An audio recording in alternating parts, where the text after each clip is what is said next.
பொண்டாட்டிக்கிட்ட சண்டை போட்டால் எப்படி காலில் உயருதுன்ட்டு அழகாக சொன்னீங்க. நான் நேற்று கூட சண்டை போட்டு இந்த வீடியோ காமிச்சேன். சிவதண்ணன் பாரு இந்த மாதிரி எவ்வளோ அழகாக பேசியிருக்காரு, எப்படி காலில் உயர்த்துன்ட்டு. தயவு செஞ்சு காலில் விடு, நீ ஃபஸ்ட்டு காலில் விடான்னு சொன்னா என்ன. அந்த வீடியோலாம் பார்த்தா கோர்ட்டில் பாதி பேர் டைவர்ஸே வாங்க மாட்டான் போல இருக்கு. ரொம்ப நல்லா இருந்தது மாமா, சூப்பராக இருந்தது. Alright, இந்த அழகிய தருணத்துல time for us to welcome. இவர் வந்தாலே எல்லாரும் ஹாப்பி ஆயிடுவாங்க சார். பேர் சொன்னாலே சும்மா எல்லாரும் அப்படி கை தட்ட போறீங்க. Put your hands together for our very own Radon Kingsley, everybody.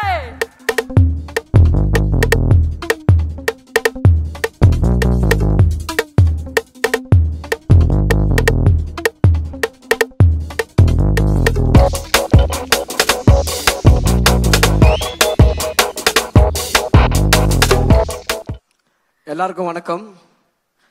முதல்ல எங்கள் டைரக்டர் நெல்சன் ஐயாக்கு நன்றியை தெரிவிச்சுக்கிறேன். சாரி தல, அந்த பேர்லாம் பேச மாட்டேன், கவலைப்படாத. முதல்ல இந்த படத்துக்கு வாய்ப்பு கொடுத்த டைரக்டர் விக்கர்ணன், சொக்கண்ணன், ஓனரம்மா Andrea madam, Vetrimaaran sir, Kavin, எல்லாருக்குமே நன்றியை தெரிவிச்சுக்கிறேன். பார்க்கறதுலாம் பெரிய பெரிய தலையாகுது, என்ன பேசுறதுன்னு தெரில. முதல்ல விக்கர்ணன் கிட்டேருந்து போயிடலாம். இந்த படத்தில் ஆமாண்ணே, இந்த படத்தில் ஒவ்வொரு சீனும் அது என் சீனை ரசித்து ருசித்து உள்ளே டீப்பாக போய் ஷூட் பண்ணாமல. நானும் அப்பப்போ சொன்னேன், இவனே இது வெற்றிமாறன் சார் படம்டா, நீ இந்த மாதிரி படம் எடுத்துகிட்டு இருக்க அப்படின்ட்டு. ஆமாம் இல்லை, அப்போ இன்னொரு 4 டேக்கு போகலான்ட்டு எக்ஸ்ட்ரா எடுத்தாமல. அது படம் பார்த்தா தான் தெரியும். விக்கர்ணன், உனக்கு ரொம்ப நன்றி இந்த வாய்ப்பு கொடுத்ததுக்காக. இந்த படம் உனக்கு வந்து மிகப்பெரிய வெற்றி கிடைக்கும். ஆர்டி ராஜசேகர் சார் பற்றி சொல்ல வேணாம். நான் ஒரு படம் 3வது படம் பண்ணுறேன், நெட்ரிகன் ருத்ரன், இது 3வது படம் சார். அவரை பற்றி நம்ம எதுவுமே சொல்ல வேணாம். இயக்குனர் சங்கர் மாதிரி அவர் அந்த மாதிரி ஒரு இடத்துல இருக்கார் கேமராவில். சார் ரொம்ப நன்றி சார் உங்களுக்கு. பவன் வந்து எனக்கு 20 வருஷமாக தெரியும் தலை. நானும் அவரோட டான்ஸர் தலை, பெரிய டான்ஸரு. உண்மையா அவர்கிட்ட கத்திய கடப்பாரியை குத்து சார் வில்லனாவே காமிச்சுருக்கிறீங்களா சார், பெரிய டான்ஸர் சார் அவரு. ஆனால் கத்தியெல்லாம் வச்சுன்னு கத்தாம ஒரு வில்லத்தனம் பண்ண பார்த்தியா நீ, என்ன சூப்பர். இவனே ரொம்ப சந்தோஷம். தானு சார் இருக்காரு, ப்ரொடியூசருக்கெல்லாம் ப்ரொடியூசர் அவர், ப்ரொடியூசருடைய சூப்பர் ஸ்டார் சொல்வேன் சார். நானும் மீரன் சாப் ஸ்ட்ரீட்ல தான் வந்துக்கிறாங்க. ஆமாம், அதே 5ஆம் நம்பர் தெருதான். ரொம்ப நன்றி. ஏன்னா அவர் வந்து சினிமாவில் வந்து 4 ஷீட்டு 6 ஷீட்டில் முன்னாடி அடிச்சுட்டு இருந்தாங்க. ஒருத்தர் 24 ஷீட் அடிக்கிற 20 வருஷத்துக்கு முன்னாடியில் எங்களுக்கெல்லாம் ஒரு ட்ரீம். அப்போது நான் மீரான் சாப் ஸ்ட்ரீட்டில் தானு சார் மாரி ஒரு ப்ரொடியூஸ் பண்ணணுன்ட்டு எல்லாருக்கும் அவர் தான் ஒரு வழிகாட்டி மாதிரி சொல்லுவேன் நான். கதிரேசன் சார் வணக்கம் சார். வேறு யாரை பற்றி பேசுறது, ஜிவி தமிழ் சினிமாவின் வைரம் மாதிரி. நீங்கள் என்ன ஏற்கனவே 2 நேஷனல் அவார்டு இல்லை? ஆமாம், இதுக்கப்புறம் கொடுக்கறதுக்கு ஒன்றும் இல்லைன்னு நினைக்கிறேன். என்ன தேங்க்யூ. சேது அண்ணன், ஆமாம் தெரியுமா,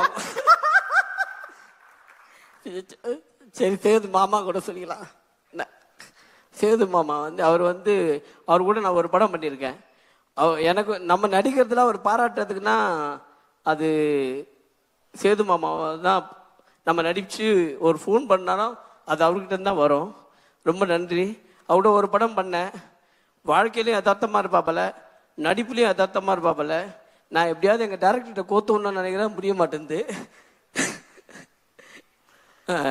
நான் ஒரு வீடியோ பார்த்தேன், இந்த நீயா நானா கோபி கிட்ட, பொண்டாட்டிக்கிட்ட சண்டை போட்டால் எப்படி காலில் உயருதுன்ட்டு அழகாக சொன்னீங்க. நான் நேற்று கூட சண்டை போட்டு இந்த வீடியோ காமிச்சேன். சிவதண்ணன் பாரு இந்த மாதிரி எவ்வளோ அழகாக பேசியிருக்காரு, எப்படி காலில் உயர்த்துன்ட்டு. தயவு செஞ்சு காலில் விடு, நீ ஃபஸ்ட்டு காலில் விடான்னு சொன்னா என்ன. அந்த வீடியோலாம் பார்த்தா கோர்ட்டில் பாதி பேர் டைவர்ஸே வாங்க மாட்டான் போல இருக்கு. ரொம்ப நல்லா இருந்தது மாமா, சூப்பராக இருந்தது. அது ஆண்ட்ரியா மேடம் சொல்லணும். அவங்கள பற்றி சொன்னால் வடச்சென்னை மொத்தமே ஒரே டைலாக்ல முடிச்சிருப்பாங்க, நான் ராஜம் பொண்டாட்டிடா அப்படின்ட்டு. ஒரே டைலாக்ல அந்த பட கதையே இருக்கும். மேடம், இந்த படம் அவர் சொன்ன மாதிரி தான், உங்களுக்கு பணம் கொட்டும், டோன்ட் வரி. வெற்றிமாறன் சார் வந்து தமிழ் சினிமாவில் நம்ம வந்து ஒரு காலரை தூக்கி விட்டுக்கலாம் எப்போவுமே. எந்த ஸ்டேட்டுக்கு போனாலுமே எங்கள் ஏரியாவில் ஒரு வெற்றிமாறன் ஒருத்தர் இருக்காரா, அந்த மாதிரி நம்ம ஒரு விஷயத்த சொல்லிக்கலாம். சார் இந்த வாய்ப்புக்கு ரொம்ப நன்றி சார். அதுவும் நான் வந்து உங்கள் படத்தில் நடிக்க முடியலனால உங்கள் ப்ரொடக்ஷனில் நீங்கள் வந்து ஒரு பார்த்து ஒரு கரெக்ஷன் பண்ணுறீங்கல்ல, அதுவே பெரிய சந்தோஷமான விஷயம். இதுக்கப்புறம் எங்கள் டைரக்டரு நம்ம வேற என்ன நம்ம வாழ்க்கை, நம்ம இன்னைக்கு நிற்கிற இடம் எல்லாமே அவர் கொடுத்தது தான். சாருக்கு ரொம்ப நன்றி. கவின் வந்து எல்லாம் அதை வந்து நம்ம வீட்டு பையன் மாதிரி நான் பாராட்டாமல் யார் பாராட்ட முடியும், அந்த மாதிரி நம்ம உரிமை எடுத்துக்கிறான். கவின் இந்த படமும் உனக்கு ரொம்ப மெச்சூரிட்டியாக இருக்குது. கூட நடிக்கிறவன் நாசமாக போக விட்டுறாம என்னையும் கையை பிடிச்சி ஐயோ அப்புறம் இந்த மாதிரிலாம் டைலாக் பேச விடாம என்னை வந்து ஒரு சட்டிலாக ஒரு நடிக்க வச்ச. இதே மாதிரி தான் சேர்த்து என்னொன்று பண்ணுவாப்பல. கூட நடிக்கும்போது நம்ம அவர் கையோட சேர்த்து அணைச்சிக்குவாப்பல. அது வந்து கொஞ்சம் ரொம்ப நல்லா இருக்கும். இந்த படம் வந்து உனக்கு ரொம்ப பெரிய படமாக அமையும். இது மட்டும் இல்லை, இதுக்கப்புறம் நீங்கள் சைன் பண்ணிக்கிற எல்லா படமும் ரொம்ப நல்ல படமாக அமையும். நன்றி, வணக்கம். ரெடின், இப்போ உங்களுக்கு ஒரு சின்ன டாஸ்க் தான் ரெடின். இப்போ என்ன பண்ண போறோம்னா, இப்போ ஒரு மாஸ்க் உங்க கையில கொடுக்க போறோம். இந்த மாஸ்க் கொடுத்த உடனே நீங்க அந்த நபராகவே மாறிட போறீங்க. இதுதான் கஷ்டம். அந்த நபரா மாறின உடனே முதல்ல நீங்க செய்யக்கூடிய விஷயம் என்னவாக இருக்கும் அப்படின்றதான் தெரிஞ்சுக்கணும்னு ஆசைப்படுறோம். ஓகே, முதல்ல நீங்க மாறக்கூடிய நபர் ஜிவி பிரகாஷ் அவர்கள். அவருடைய மாஸ்க போடுறீங்க, உடனே ஜிவி பிரகாஷா மாறிடுறீங்க. இப்போ என்ன பண்ணுவீங்க? சிக்கு புக்கு ரயிலு. சூப்பர். ஓகே, அடுத்தது வந்து ருஹானி சர்மாவுடைய மாஸ்க் போட்டுக்கிறீங்க. அவங்களுக்கு தெரியல எனக்கு, அவங்கதான் ஹீரோயின் அந்த படத்துல. ஆமா, என்ன பண்ணுவீங்க? ருஹானி சர்மாவும் மாறிடுறீங்க. இப்ப ஆடினாங்களே டான்ஸ், அப்படி அவ்வளவுதான் பண்ணோம், வேற என்ன பண்ணோம். ஓகே, அடுத்தது ஆண்ட்ரியா மேடமா மாறுறீங்க. சொல்லிட்டேனே, ஏமா இப்ப மாஸ்க போட்டு தான் பேசுனேன், நீ நம்ம புதுசா ஒரு மாஸ்க போட சொல்ற. இது புதுசு, வேற மாதிரி. ஓகே, கவின் சார் மாறுறீங்க. அதுதான் இப்ப பண்ணிட்டு இருந்தேன். நீங்க அதை பண்ணல, வேற மாதிரி. வேற என்ன பண்ணோம்? இப்ப கவின் சார மாறிட்டீங்கன்னா ஃபர்ஸ்ட் என்ன பண்ணுவீங்க? காலையில எழுந்த உடனே காலையில எந்திரிச்சோன்னு என்னடா பண்ணுவேன்? அதான் தெரியும், காலையில எந்திரிச்சா தானே மத்தியானத்துல எந்திரிப்போம். ஓகே, விஜய் சேதுபதி சாரா மாறிடுறீங்க. வேணாம், என் தலைவன் நான் டேமேஜே பண்ண மாட்டேன். சரி, வெற்றிமாறன் சார். ஐயோ, கரண்ட்ல கை விடுற மாதிரி இருக்கும், அதெல்லாம் அங்கெல்லாம் போவாதீங்க. Okay, last and final Nelson சாரா மாறிடுறீங்க. ஐயோ, நான் வீட்டுக்கு போனோம், இன்னும் நிறைய படம் பண்ணோம், நிறைய சாப்பாடு சாப்பிடணும். நம்ம பிளேட்ல சாப்பாடு தீர்ந்துச்சுன்னா தலை ஒரு ரூபாய் பிச்சை போடு, ஒரு வருஷத்துக்கு சாப்பிட்டுக்கிறேன்னு சொல்லுவேன். அதுக்கு எடுத்துடாதமா. சரி, நல்லா இருக்கீங்க, சௌக்கியமா இருக்கீங்க, இப்படியே நீங்க இருக்கணும். வாழ்த்துக்கள், மனமார்ந்த நன்றிகள். Thank you so much. Thank you. என்ன நடக்க போகுது தெரியலையே. இந்த திரைப்படத்தில் ஒர்க் பண்ண எக்ஸ்பீரியன்ஸை பற்றி சார். எக்ஸ்பீரியன்ஸ் வந்து எல்லாருக்கும் வணக்கம். இந்த படத்தில் நான் கஷ்டப்படவே இல்லை. இந்த படத்தில் கஷ்டப்பட்டதெல்லாம் ப்ரொடியூசர், டைரக்டர் தான். ஏன்னா என்னை ஏசியிலே தான் ஒர்க் பண்ண வச்சாங்க. இந்த படம் ஃபுல்லாகவே எனக்கு வந்து ஒரு அரசியல்வாதி, ஒரு ரொம்ப ஃபன்னாக வர மாதிரி ஜாலியாக இருந்தது. இப்போ கடைசியில் ஒரு ஷூட் பண்ணோம். இந்த யூனிட்டே சிரித்தாங்க, நல்லா என்ஜாய் பண்ணாங்க.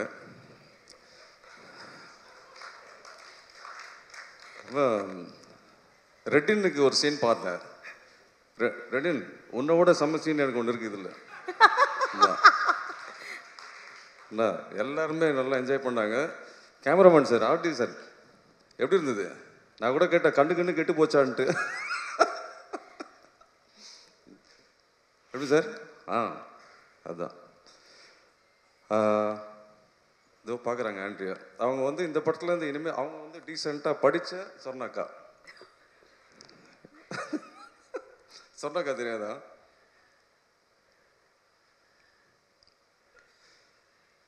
கவின் படம் கொஞ்சம் நேரம் பார்த்தேன், ரொம்ப நல்லா இருந்தது. அதான் அந்த லெஃப்ட் ஹேண்டில் ஹேண்டில் பண்ணுற மேட்டர் இருக்குல்ல, அந்த மாதிரி ரொம்ப சூப்பராக இருந்தது. நான் கூட சொன்னேன், ஒருத்தையும் ரொம்ப நல்லா பண்ணியிருக்காரு அப்படின்ட்டு. மொத்தமாகவே நான் நல்லா என்ஜாய் பண்ணேன். கஷ்டப்படலை இந்த படத்தில். மறுபடியும் சொல்ல, கஷ்டப்பட்டதெல்லாம் ப்ரொடியூசர் அவங்க தான். அவர் கடை சாத்திரன்னு சொல்லியிருந்தார். இதுக்கப்புறம் நிறைய கடையை திறப்பார் அவர். அந்த மாதிரி ஒரு படம் இது. அது நிறைய திறக்கணும்னு நான் எதிர்பார்க்குறேன். கண்டிப்பாக அது நடக்கணும். Thank you so much. Thank you so much. Thank you sir. Vicky சொல்ல மறந்துட்டேன். விக்கி வந்து இப்போ நீங்கள் ஒரு டைலாக் ஒன்று சொல்லுவீங்களே, அது உண்மையிலேயே அது பண்ணுறாரு. நான் டப்பிங்கில் போனால் கூட, அண்ணே வாங்கினே டைம் பாஸ் பண்ணல, யாரை பற்றியாவது குறை சொல்லி பேசின்னு இருக்கலாம் அப்படின்னு வாப்பில். அந்த மாதிரி ஒரு ஜாலியான படம். ரொம்ப ரொம்ப ஜாலியாக ஃபன்னாக இருக்கும். நீங்கள் பயங்கரமாக எதிர்பார்த்து அதெல்லாம் வர வேண்டாம், நல்லா என்ஜாய் பண்ணுங்க. அப்படி ஒரு படம் தான். Thank you sir. ஃபஸ்ட்டு இந்த படத்தில் ஒர்க் பண்ணுறதுக்கு நான் காரணமாக இருந்தது சொக்கண்ணன் மூலிமா தான் இந்த படத்துக்குள்ளே வந்தேன். அவருக்கு பெரிய தேங்க்ஸ். சொக்கண்ணை வந்து பார்த்துட்டு அடுத்து ஹீரோ வந்து இந்த ரோல் வினோத் பண்ணட்டும் அப்படின்னு சொன்னார். டேரக்டரும் இது வினோத் பண்ணட்டும் அப்படின்னு சொன்னார். கடைசியில் அப்புறம் தான் தெரிஞ்சது அது ஆடிஷனா. அதுக்கு மேலே தான் வெற்றி சார் ஓகே பண்ணுவார்னு சொல்லிட்டு வெற்றி சார் தான் கடைசியாக செலக்ட் பண்ணார். ரொம்ப தேங்க்யூ வெற்றி சார். ஜிவி சார் என்னோட ஹீரோ. இந்த ஸ்டேட் நான் தேங்க்ஸ் கூட சொல்லு ஜிவி சாருக்கு. கிங்ஸ்டன் கூப்பிட்டு எனக்கு சான்ஸ் கொடுத்ததுக்காக ஜிவி சார் ரொம்ப தேங்க்ஸ் பண்ணிக்கிறேன். இந்த இடத்துல யூஸ் பண்ணிக்கிறதுக்கு ரொம்ப தேங்க்ஸ். எல்லாருக்கும் நன்றி. ஒர்க் பண்ண கூட கோ ஆர்டிஸ்ட் டெக்னீஷியன் எல்லாருக்கும் நன்றி சொல்லிக்கிறேன். உங்களுக்கு சேர்த்துக்கா. அடுத்து அண்ணன் பேசுவார், அதை நான் சொல்லிக்கிறேன். எல்லாருக்கும் வணக்கம். நான் இந்த படத்தில் நடிச்சிருக்கேன். நிறைய பெரிய வெற்றி படங்களுக்கு பிஹைண்ட் த ஸ்க்ரீன் ஹீரோவாக வேலை பார்த்த நண்பர் சகோதரர் சொக்கலிங்கம் இந்த படத்தில் ப்ரொடியூசராக இருக்கிறது எங்களுக்கு மிகப்பெரிய சந்தோஷம். எங்களுடைய இந்த படத்துக்கு விஷஸாக இருந்து எல்லாத்தையும் விஷ் பண்ணி இந்த அளவுக்கு கொண்டு வந்து எங்கள் இயக்குனர் வெற்றிமாறன் சாருக்கு அந்த சொக்கலிங்கன் சார்பாக நன்றியை தெரிவிச்சுக்கிறேன். மற்றபடி எல்லாருக்கும் நன்றி. இந்த படம் வெற்றி அடையணும். வாழ்த்துக்கள். நன்றிண்ணா, நன்றி. எல்லாருக்கும் வணக்கம். என் பேர் Venkat Senguttuvan. First of all thanks to GV sir. ஏன்னா என்ன உங்களுக்கு தெரியுமான்னு தெரியாது சார், ஆனால் என்னோடய ஃபஸ்ட்டு படம் மதிமாறனில் நீங்கள் எங்களுக்காக 2 பாட்டு எனக்கு பாடி கொடுத்தீங்க. எனக்காக இல்லை, மந்த்ரா வீரபாண்டியன் சாருக்காக பாடி கொடுத்தீங்க. ஸோ அப்போ எப்படியாவது உங்களை நேரில் பார்த்து தேங்க்ஸ் சொல்லணும்னு நினச்சேன். இந்த ஸ்டேஜ் யூஸ் பண்ணிக்கிறேன் சார். இந்த படத்தோட இதை பற்றி அடுத்த ஆடியோ லென்ஸில் உங்கள்கிட்ட கண்டிப்பாக சொல்லிடுறேன் சார். நெக்ஸ்ட்டு வந்து கவின் சார். நான் ஆல்ரெடி உங்கள்கிட்ட சொல்லியிருக்கேன், உங்கள் க்ரோத் வந்து நான் எப்போலேருந்தே அதாவது நீங்கள் க்ரோ ஆகிறத தாண்டி நான் தூரத்துலேருந்து பார்த்துக்கிட்டே இருந்து இப்போ உங்கள் பக்கத்தில் வந்து நின்று நடிக்கிற அளவுக்கு ஒரு அளவுக்கு வந்திருக்கேன்னு நினைக்கும் போது ரொம்ப சந்தோஷமாக இருக்குது. அதுக்கப்புறம் ஆண்ட்ரியா மேம் நான் சொன்ன மாதிரி இந்த படத்துக்கு ரொம்ப சப்போர்ட் பண்ணாங்க எனக்கு. இந்த படத்தில் அங்கங்கே எனக்கு டைலாக்ஸோ ஏதோ கம்ஃபர்டபுளாக நிறைய சீன்ஸ்லாம் வருதுன்னா அதுக்கு முக்கியமான காரணம் வந்து ஆண்ட்ரியா மேடம் ரொம்ப சப்போர்ட் பண்ணாங்க. Thanks madam. Then director Vicky. நான் அவரை பற்றி நிறையா பேசணும், ஸோ இங்கே டைம் இருக்காது, ஸோ கம்மியாக சொல்லிடுறேன். அவரோட இன்ஸ்டா ஐடி வந்து சின்ராஸு. 21ஆம் தேதிக்கு அப்புறம் சின்ராஸை கையிலேயே பிடிக்க முடியாது. அப்புறம் வெற்றி சார் நான் ஃபஸ்ட்டு வெற்றி சார் முன்னாடி நடிச்சு காட்டணும்னு சொல்லி ஒரு ரொம்ப ப்ரிப்பேர்லாம் பண்ணி ரெடியாக இருந்தேன். இது வரைக்கும் ஆடிஷன்லாம் அட்டன் பண்ணணும்னு நினச்சேன். சார் முன்னாடி நடிச்சு காட்ட முடியல. பட் நான் சாரை ஃபஸ்ட்டு மீட் பண்ணது வந்து மாஸ்கோட ஃபஸ்ட் டே ஷூட்டில் தான். சார் வந்து அந்த ஃபஸ்ட்டு கிளாப் அடித்து ஃபஸ்ட் ஷாட் வைக்கிறதுக்காக வந்தாங்க. நான் வந்து நடிச்சு காட்டலாம் நினச்சேன். பட் ஃபஸ்ட் ஷாட் முடிச்சுட்டு நான் கிளம்புறேன்னு சொல்லிட்டு கிளம்பிட்டாங்க. அதுக்கப்புறம் சார் முன்னாடி எப்படியாவது நடிச்சிடணும்னு சொல்லி ரொம்ப நாள் ட்ரை பண்ணிட்டு இருந்தேன். 2ஆம் நாள் நம்மளுக்கு எல்லாமே லேட்டாக தான் நடக்கும், ஆனால் நடக்கும். அது மாதிரி இன்னொரு நாள் சார் முன்னாடி நடிச்சு காட்டும் போது நானே போய் கேட்டால் நல்லா நடிச்சினான்னு கேட்டால் தப்பாக இருக்கும்னு சொல்லிட்டு, சார் இந்த டபுள் கேமரா செட்டப்பில் நான் எதுவும் ஒரு ஓவர்லாப் பண்ணிட்டேன்னா அப்படின்னு கேட்டேன். சரி இல்லைப்பா அதெல்லாம் நல்லா தான் பண்ணேன்னு சொல்லுவார்னு நினச்சேன். ஆனால் சார் வந்து ஓவர்லாப் பண்ணியிருந்தீங்கன்னா நான் ஒன்று ஒரு கேட்பேன் அப்படின்னாரு. ரைட்டு அப்படின்னு சொல்லிட்டு 10 ஸ்டெப்ஸ் பேக்கு. அதுலேருந்து நிறையா வாட்டி சார் முன்னாடி நடிச்சிருக்கேன். நல்லா நடிச்சிருக்கேன்னு சொன்னதில்லை, அதே மாதிரி நல்லா நடிக்கலைன்னு சொன்னதில்லை. அந்த செகண்டு உள்ளதை வந்து நல்லா எடுத்துக்கிட்டு கண்டிப்பாக பெரியாளாக வந்துடுவோம் sir. Thank you so much sir. அப்புறம் இன்னும் நிறைய பேர் தேங்க்ஸ் சொல்லணும், நான் சொன்னால் சொல்லிகிட்டே இருப்பேன். Danger. Thank you so much sir. Thank you so மச்ங்க. மனமார்ந்த நன்றிகள். சொல்லிட்டீங்களே, உண்மைதானே சார்? உண்மைதான். உலக சினிமாவிலே ரசிகர்கள் தெய்வம்னு சொன்ன நீங்கள் தான். அதனால் உங்களுக்கு ஒரு நன்றி. அடுத்து வந்து இயக்குனர் வெற்றிமாறனை வழிகாட்டியாக எடுத்துக்கொண்டு இந்த மாஸ்க் திரைப்படத்தை தம்பி விகர்ணன் இயக்கியிருக்காரு. எனக்கு விகர்ணன்னு பேர் கேட்டவுடனே முக்கியமாக என்னென்னா அந்த பேருக்கு தான் நான் வந்து தம்பியை பார்க்கணுன்னே நினச்சேன். ஏன்னா விகர்ணன் என்பவன் மகாபாரதத்தில் கௌரவருடைய சேர்ந்தவன், துரியோதனுடைய தம்பி. அவன் வந்து தர்மனை விட சிறந்தவனாக கிருஷ்ணன் ஒரு இடத்துல சொல்லுவார். அந்த மாதிரி ஒரு பேரை கௌரவர்கள் பேரை யாரா வச்சிருக்கிறது அப்படின்ட்டு எனக்கு ரொம்ப அந்த பேர் பிடிச்சது. ஏன்னா வந்து கௌரவர்கள் வில்லனாகவே காட்டுற ஒரு சமூகத்தில் அவனை வந்து அந்த பேரை வச்சது எனக்கு வந்து ரொம்ப பிடிச்சது. அந்த குடும்பத்துக்கே என்னுடைய நன்றியை தெரிவிச்சுக்கிறேன். அது ரொம்ப முக்கியமானது. அடுத்து வந்து உலக சினிமாவிலே வந்து எம்ஆர் ராதா மாதிரி ஒரு, அதாவது மதராஸ் ராஜகோபாலன் ராதாகிருஷ்ணன், அந்த கேரக்டரை இது வரைக்கும் யாரும் ஃபில் பண்ணுறதுக்கு ஆள் இல்லாத ஒரு கேரக்டரு. அந்த கேரக்டரை ஒரு மாஸ்காக பயன்படுத்தினது வந்து தமிழ் சினிமாவுக்கு அவர் மிக பெருமை சேர்த்த ஒரு எம்ஆர் ராதாவை இதில் மீண்டும் கொண்டு வந்ததுக்கு வந்து அவருக்கு என்னுடைய நன்றியும் பாராட்டும். அடுத்து இதில் வந்து தயாரிப்பாளராக இருக்கின்ற மேடம், ஹீரோயின் மேடம், அவங்க என்னென்னா எனக்கு சொல்கிற மாதிரி இன்னும் அவங்க ஒரு படம் டைரக்ஷன் பண்ணிட்டாங்கன்னா பானுமதி பேரை எடுத்துடுவாங்க, நடிகை பானுமதி பேரை. ஏன்னா அவங்க வந்து பாடுறாங்க, அடுத்தது டப்பிங் பேசுகிறாங்க, அடுத்து வந்து நடிக்கிறாங்க. அவங்க வந்து ஒரு படம் டைரக்ஷன் பண்ணி அடுத்தது வந்து ஒரு ஸ்டுடியோவும் கட்டிட்டாங்கன்னா அந்த பானுமதி இடத்துக்கு மேடம் வந்துடுவாங்க. அடுத்து இந்த படத்தை பார்க்கும்போது எனக்கு வடச்சென்னையினுடைய சந்திராவுடைய எழுச்சியாக இருந்தது. சரி, ஆமாம், சந்திராவுடைய எழுச்சி இந்த படத்துலேயே வந்துடுச்சான்ற மாதிரி இருந்தது. ஏன்னா அந்த சந்திரா கேரக்டர் பிறகு அவங்களுக்கு வந்து ஒரு சிறப்பான ஒரு ஒரு நடிகர்களுக்கு என்னென்னா ஒரு சிறப்பான ஒரு கேரக்டர் கிடைக்கணும்ல, அதில் வந்து தம்பி விக்கர்ணன் இந்த படத்தில் அவங்களுக்கு கொடுத்துருக்காங்கன்னு நினைக்கிறேன்.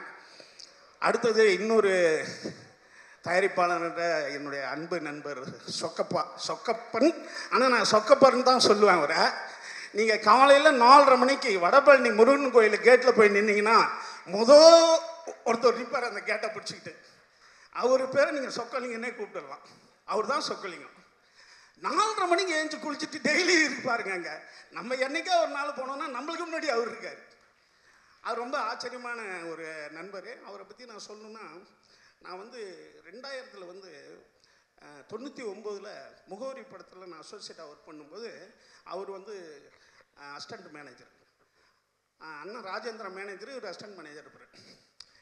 என்னுடைய தம்பிக்கு கல்யாணத்தை ஃபிக்ஸ் பண்ணிட்டோம் நாங்கள்.